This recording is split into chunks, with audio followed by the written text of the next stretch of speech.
In this video, I'm going to show you how to turn on pressure sensitivity in Adobe Fresco. Now, typically this is actually active by default, but if you want to change it or adjust it, you can do this the way I'm going to show you right now. So you want to go to the top right and click on the settings cogwheel, and then from here you want to click on app settings at the bottom.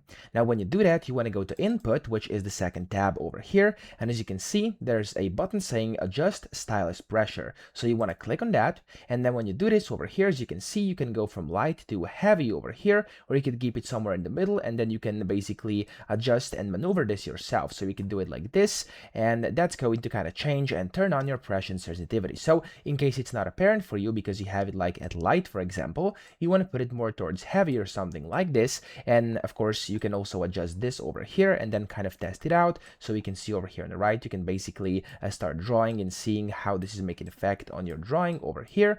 And yeah, you can kind of turn this on that way, and if you want to reset, you can click on over here, and that's really all you have to do. Whenever you're done, click on done over here, and you have enabled and turned on pressure sensitivity and basically adjusted it according to your own preferences. So I hope this video helped you out. If it did, please subscribe to the channel and help me out as well.